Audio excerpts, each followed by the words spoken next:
नमस्कार दोस्तों, PCS board में आप सभी का स्वागत है।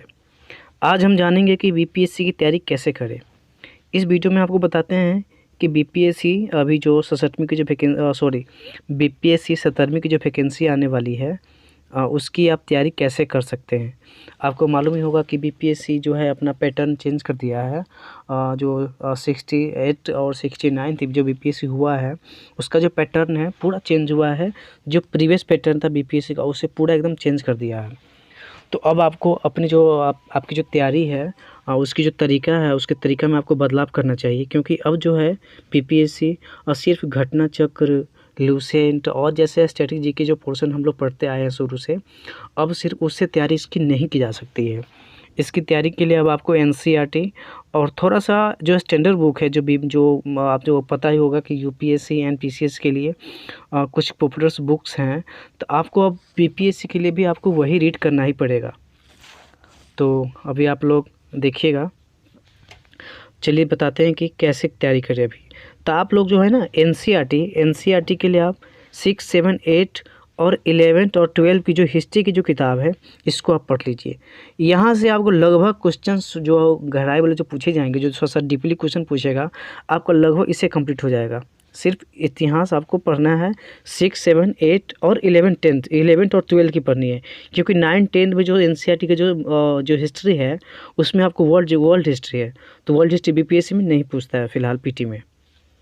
अब आप देख लीजिए ज्योग्राफी के लिए, तो आपको ज्योग्राफी के लिए आपको पढ़ना होगा 6, 7, 8, 9 और 10, 11, मतलब आपको 6 से लेकर के 11 तक की ज्योग्राफी को पूरे अच्छे से पढ़ना चाहिए। इससे क्या होगा, आपका पूरा बेस सिस्टम एकदम से स्ट्रॉन्ग हो जाएगा।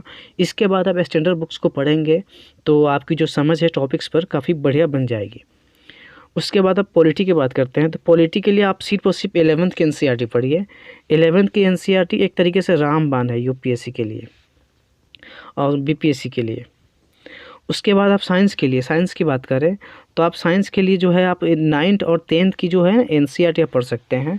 इसमें क्या होगा कि जितने कॉन्सेप्ट्स हैं आपको जो आपको पता ही होगा, आप साइंस का क्वेश्चन देखते अभी जो प्रीवियस ईयर में देखिएगा, पहले क्या थे कि 68वीं से पहले जो बीपीएससी में जो क्वेश्चन पूछे जाते थे वो एक तरीके से प्रीवियस ईयर में पैटर्न में पूछे जाते थे कि आपको लगभग प्रश्न जो है ना रिपीट हो जाते थे। लेकिन अब क्या है, 68वीं और 69वीं के पेपर को देखते हुए ये लग रहा है कि अब आपको एनसीईआरटी का जो अध्ययन है आपको डीपली करना ही चाहिए। तो आप एनसीईआरटी 9th और 10th की पढ़ लीजिएगा।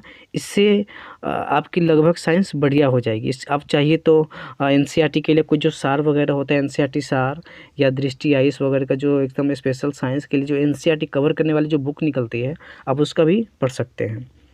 तो आपको फिर से देख लेना है कि हिस्ट्री के लिए आपको बस 6, 7, 8, 11 और 12 की हिस्ट्री पढ़नी है। ज्योग्राफी के लिए आपको 6, 7, 8, 9, 10 और 11 की आपको ज्योग्राफी पढ़नी है। पॉलिटी के लिए आपको सिर्फ 11th क्लास की पॉलिटी पढ़नी है।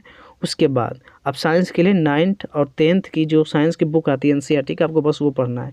इतना करने के बाद आपका लगभग एनसीईआरटी पोर्शन कंप्लीट हो जाएगा और इसी से आपकी एकदम बेस बहुत स्ट्रॉन्ग हो जाएगी। और आपका जो है बीपीएससी में जो क्वेश्चन जो पूछता है, अगर डीपली क्वेश्चन भी जाएगा तो आप उसको अंडरस्टैंड कर सकते हैं। अब आइए हम लोग बात करते हैं कि आप इसके बाद स्टैंडर्ड बुक्स को कौन से स्टैंडर्ड बुक्स पढ़े। तो स्टैंडर्ड बुक्स है यूपीएससी के लिए, ये कुछ है बीपीएससी के लिए। तो स्टैंडर्ड बुक्स में आपका है हिस्ट्री के लिए। तो हिस्ट्री के लिए आप स्पेक्ट्रम पढ़ सकते हैं और एस के पांडे पढ़ सकते हैं। इन दोनों में से कोई एक किताब पढ़ सकते हैं। आपने हिस्ट्री का तो पहले एनसीईआरटी पढ़ लिया होगा, उसके बाद अगर आप स्पेक्ट्रम और एस के पांडे अगर पढ़ते हैं तो आपकी जो समझ है हिस्ट्री में बहुत बढ़िया हो जाएगी। यहाँ से क्वेश्चन आपके बाहर नहीं जाएंगे, इतना गारंटी है। अब बात करें पॉलिटी के लिए आप एम लक्ष्मीकांत की किताब को पढ़िए कि रामबाण है। एक तरीके से आप इसको बोल दीजिए कि अब बीपीएससी की दुनिया का और यूपीएससी की दुनिया का, बीपीएससी की दुनिया का ये तरीके से रामायण है, भगवत गीता है, कुरान है, बाइबल है, जो इसको मानिए, ये लक्ष्मीकांत। यहाँ से क्वेश्चन आपको बाहर कभी नहीं जाएगा, सिर्फ और सिर्फ क्वेश्चन यहीं से आएगा। और फिर साइंस की बात करते हैं। साइंस आप ल्यूसेंट को रिवीजन के तौर पर ले सकते हैं। अगर आपने एनसीईआरटी पढ़ लिया है उधर तो आपको ल्यूसेंट से पढ़ने की कोई ज़रूरत नहीं है, लेकिन फिर भी आप फैक्ट के लिए कुछ जो चीज़ें हैं फैक्चुअल चीज़ पूछ सकती है, तो उसके लिए आपको एक बार ल्यूसेंट देख लेना चाहिए। अब बात करें इकोनॉमी के लिए आप दृष्टि आइज की या कोई भी पतली मैगजीन जो स्पेसिफिक जो आपको बेसिक स्ट्रॉन्ग कर सके, तो आप दृष्टि आइज हो गया, इधर बात करें तो रमेश सिंह हो गया आपका, तो आप इस सब को भी अध्ययन कर सकते हैं। या कोई भी किसी भी कोचिंग का जो बड़ी कोचिंग है उसकी गाइड को आप देख सकते हैं इकोनॉमिक्स के लिए। यहाँ से आपकी इकोनॉमी बहुत कंप्लीट हो जाएगी।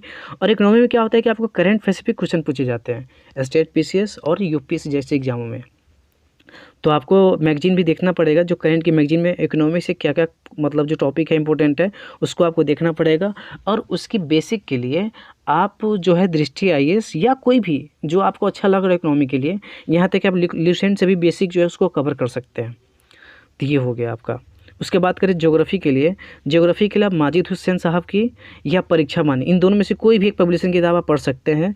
यहाँ से आपका ज्योग्राफी बहुत अच्छा कंप्लीट हो जाएगा, क्योंकि आपने ज्योग्राफी ऑलरेडी एनसीईआरटी से कवर कर लिया होगा। अगर आपने उतना कर लिया उसके बाद आप सिर्फ और सिर्फ माजिद हुसैन साहब को पढ़ लीजिए या परीक्षा बानी पढ़ लीजिए, इससे आपकी ज्योग्राफी बहुत बढ़िया कंप्लीट हो जाएगी। और ज्योग्राफी में भी आपको सबसे ज़्यादा ध्यान इंडियन ज्योग्राफी पे देना चाहिए, इंडियन ज्योग्राफी पे। उसके बाद बात करते हैं बिहार स्पेशल की। तो बिहार स्पेशल के लिए आप जो है केबीसी नैनो या ल्यूसेंट, इसमें से कोई भी एक किताब पढ़ सकते हैं। यहाँ तक कि आपके पास में कोई भी होगा, जैसे क्राउन हो गया आपका, स्पेक्ट्रम बोलते हैं, केबीसी नैनो हो गया, ल्यूसेंट हो गया, उपकार का आता है, बहुत सारी किताब है जो बिहार स्पेशल के लिए बनाती है, तो आप उसको पढ़ सकते हैं। यहाँ तक कभी एडुटेरिया की भी वो अच्छी किताब आई है वो बिहार स्पेशल के लिए, तब उसको भी आप देख सकते हैं। इतना कर लेते हैं तो आपकी लगभग तैयारी कंप्लीट हो जाएगी। स्टैटिक पोर्शन और आपका जो डीपली आप अध्ययन करेंगे एनसीईआरटी से, आपका वो और स्टैंडर्ड बुक्स, आपका लगभग दोनों कंप्लीट हो जाएगा।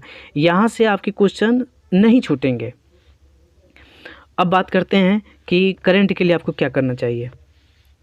तो दोस्तों करंट के लिए आपको न्यूज़पेपर आपको रोज़ाना पढ़ना चाहिए। कोई भी, दैनिक जागरण हो गया, हिंदुस्तान हो गया, या बिहार में जो बच्चे रह रहे होंगे, बिहार में आप प्रभात खबर पढ़ सकते हैं, दैनिक भास्कर पढ़ सकते हैं। इसमें भी आपको एडिटोरियल पोर्शन पे ज़्यादा ध्यान देना चाहिए। आपको ये समझ में आना चाहिए कि कौन सा न्यूज़ आपके लिए बहुत इंपॉर्टेंट है और कौन सा न्यूज़ आपके लिए इंपॉर्टेंट नहीं है। जैसे कि पॉलिटिकली कुछ जो न्यूज़ होते हैं ना, इधर उधर जो राजनीतिक पार्टी से जुड़ा होता है, आपको वैसे न्यूज़ पर बिल्कुल ध्यान नहीं देना चाहिए। आपको वैसे न्यूज़ पर ध्यान देना चाहिए जिससे लग रहा हो कि इंटरनेशनल रिलेशन हो गया, इंडिया की मतलब इंडिया पर कोई इम्पैक्ट पड़ रहा हो, तो आपको वो देखना चाहिए। अगर आप रोज़ अगर आप न्यूज़पेपर पढ़ते हैं, उसके बाद अगर आप मैगज़ीन की बात करें तो मैगज़ीन में दृष्टि आईएएस ले सकते हैं, आप दर्पण ले सकते हैं, एडिटोरिया, ऐसे बहुत सारे मैगज़ीन्स हैं जहाँ से आप कर सकते हैं। अगर मेरे बात माने तो आप दृष्टि आईएएस या प्रतियोगिता दर्पण में से कोई एक मैगज़ीन को मतलब मंथली वाइज फॉलो कीजिए। इससे क्या होगा कि आपकी मतलब करंट पे जो है ना डीपली पकड़ बनेगी। तो ये देख लीजिएगा। उसके बाद है, अगर आप इतना करते हैं तो आपकी करंट अफेयर्स बहुत ही अच्छी तैयारी हो जाएगी। अब बात करते हैं कि मॉक टेस्ट के लिए।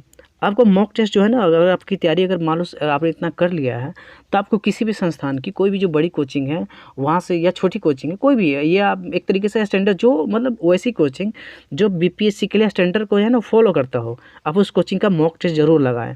इससे क्या होगा कि आपका जो है ना वो आकलन बैठेगा कि आप कितना सही कर पा रहे हैं और कितना वो निगेटिव वगैरह हटा कर कितना सही कर पा रहे हैं। इससे क्या होगा, मतलब आपके टॉपिकों पर अंडरस्टैंडिंग बढ़ जाएगी। उसके बाद अभी बहुत सारा, अभी जैसे कि आप अभी सबको मालूम होगा कि अभी जो बीपीएससी जो 17वीं का एग्ज़ाम है वो सितंबर में शेड्यूल है, सितंबर में होने वाले हैं। तो आप अभी से इसके लिए ना आंसर राइटिंग कर सकते हैं। आंसर राइटिंग में क्या होगा, आप ज़्यादा से ज़्यादा ना करंट जो मुद्दा चल रहा है भारत में अभी प्रेजेंट टाइम में, आपको उसको उठाना चाहिए। उसके बारे में आप नेगेटिव पॉजिटिव जो भी हो लिखिए। लिखने से क्या हो गया, आपकी लिखन शैली अच्छी होगी। अभी जैसे कि मान लीजिए करंट टॉपिक है, अभी जैसे अब किसान आंदोलन चल रहा है, किसान आंदोलन क्यों है, कैसा है, इसके क्या कारण हो सकते हैं, किसान आंदोलन मतलब कि ये ना हो, इसके लिए सरकार को क्या करनी चाहिए। तो इस तरीके से आप प्रयास वगैरह में आप जो भी है आप आंसर राइटिंग कर सकते हैं करंट टॉपिक पर। उसके बाद प्रीवियस ईयर में जो क्वेश्चन जो जैसे कि स्टैटिक पोर्शन जो कुछ जैसे कि मान लीजिए पाल कला हो गया, आपका मौर्य कला हो गया, जो भी जो रिपीटेड क्वेश्चन है उसको एक बार आप जरूर देखना चाहिए। आंसर राइटिंग फॉर्म में उसको देखिए और उसका और आप आंसर राइटिंग कीजिए। इससे क्या होगा कि आपको जो लिखने का तरीका है ना, ये एक तरीके से सही होता चला जाएगा, धीरे धीरे सही ठीक हो जाएगा। और आप इसको ना रेगुलर कीजिए, अभी फ़िलहाल अभी रेगुलर कीजिए, ये नहीं कि रोज़ कीजिए, आप सप्ताह में 1-2 दिन कीजिए, कोई दिक्कत नहीं है। कम से कम आप इसको ना रेगुलरली मेंटेन करते चलिए, आप अच्छा लिख पाएंगे। आपको देखना, जब आप साल के अंत में अपने आप को देखेंगे, अगर आप अभी से आंसर राइटिंग स्टार्ट करते हैं तो जब ईयर के जो एग्ज़ाम आपका पीटी हो जाएगा उसके बाद आप देखिएगा कि आपकी तैयारी बहुत अच्छी हो चुकी होगी मेंस राइटिंग के लिए। और बात करें प्रीवियस ईयर की, तो आपको मेंस का प्रीवियस ईयर क्वेश्चन बैंक जरूर देखना चाहिए। इससे क्या होगा, आपको ये पता चल जाएगा कि आप जो आपका जो क्वेश्चन जो बीपीएससी जो आयोग जो पूछ रही है वो किस तरीके से पूछ रही है। तो इससे आपको पैटर्न के बारे में ज़रूर जानकारी मिलेगी। तो दोस्तों ये थी हमारी वीडियो आज की। अगर आपको हमारा ये प्रयास अच्छा लगा हो तो तो आप हमारे चैनल को सब्सक्राइब कीजिए। हमारा चैनल पीसीएस बोर्ड है, इसको सब्सक्राइब कीजिए। हम इस पे बीपीएससी स्पेसिफिक वीडियो ज़रूर बनाएंगे आगे भी। हमारा टेलीग्राम ग्रुप है बीपीएससी फाइटर्स और पीसीएस बोर्ड। आप इस दोनों टेलीग्राम ग्रुप से जुड़ करके फ्री में क्यूज वगैरह आप कर सकते हैं। इससे आपकी तैयारी अच्छी हो जाएगी। और आपको बता दूं कि जो हमारा पीसीएस बोर्ड चैनल है उस पर मैं रोज़ाना न्यूज़पेपर सेंड करता हूं। जो इम्पोर्टेंट, जो एग्ज़ाम पॉइंट ऑफ व्यू से इम्पोर्टेंट होगा, हम उसको उस पर सेंड करते हैं। तो आप उसको ज़रूर देखिए इस चैनल से जुड़ करके टेलीग्राम पर। तो हम मिलते हैं नेक्स्ट वीडियो में। धन्यवाद।